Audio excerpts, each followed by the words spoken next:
दुर्दैवी त्यांचा मृत्यू झाला होता। अशा परिवाराच्या वतीने आम्ही सर्वजण इथं आलो होतो। खरं तर आमची मागणी 1 कोटी रुपयाची होती। त्यावेळेस त्या कंपनीकडनं 25 लाख जाहीर झाले होते आणि मग आपल्यावरनं दबाव त्या ठिकाणी आल्यानंतर बैठक झाल्यानंतर 25 लाखावरनं 40 लाखावर ती कंपनी गेली। 10 लाख आयुक्तालयाकडनं नाही तर महानगरपालिकेकडनं त्या ठिकाणी दिले जाणार आणि 5 लाख राज्य सरकारकडनं दिले जाणार। खरं तर 1 कोटी मिळायला पाहिजे होते।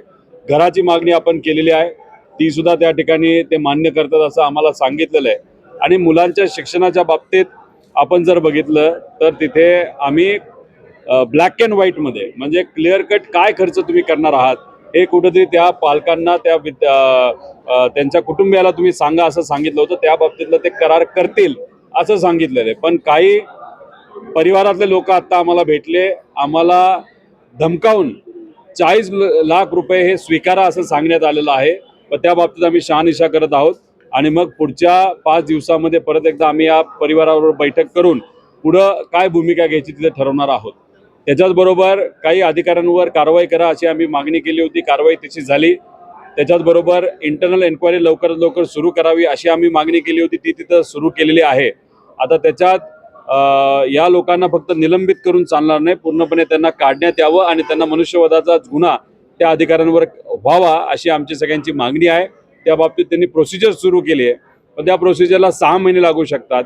आम्ही सांगितलेलं पुढच्या 1-1.5 महिन्यामध्ये ती कारवाई पूर्ण करा आणि जी कंपनी ज्याच्यातून करोडो रुपये या कंपनीला इथून कमवलेले आहेत आणि आज पिंपरी चिंचवडमध्ये जो काही कचरा मोठ्या प्रमाणात वाढलेला आहे त्यासाठी जी कंपनी जबाबदारी अँटनी नावाची, त्या कंपनीच्या मालकावर त्या ठिकाणी कारवाई करावी अशी आम्ही मागणी केली, ज्याला उत्तर मंगळवारी ते त्या ठिकाणी देणार आहेत। त्यामुळे हे सगळे मुद्दे करून आम्ही या सामान्य परिवाराच्या वतीने तिथं भांडत आहोत। आणि काय झालंय की मालकांना सोडले बाजूला आणि सपकाळ नावाचा जो व्यक्ती आहे, जो सिक्युरिटी मॅनेजर होता, जो त्या कचऱ्यात अडकला होता, त्याचा पाय तुटलेला आहे, अशावर तिथं कारवाई केली, त्याच्यावर तिथं FIR झालेला आहे।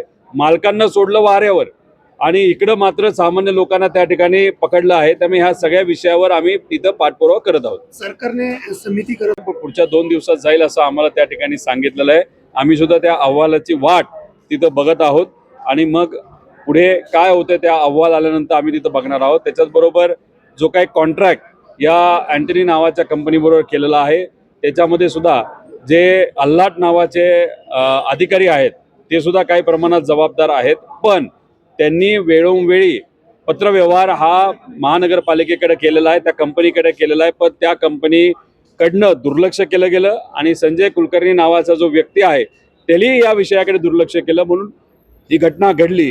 त्यामुळे त्या अल्लाटाच्या विषयाच्या बाबतीत सुद्धा विचार करण्यात यावा। पण अल्लाटांच्या बाबतीत दुसरा मुद्दा आहे की त्यांनी इथं पगार घेतला, सुट्टी घेतली नाही आणि तिथं एक वेगळा कोर्स केलेला आहे। त्यामुळे त्या विषयाच्या बाबतीत सुद्धा तपास त्यांनी सुरू केलेला आम्ही सांगितल्यानंतर त्याचा रिपोर्ट सुद्धा पुढच्या 10 दिवसामध्ये येईल असं आम्हाला कळतं।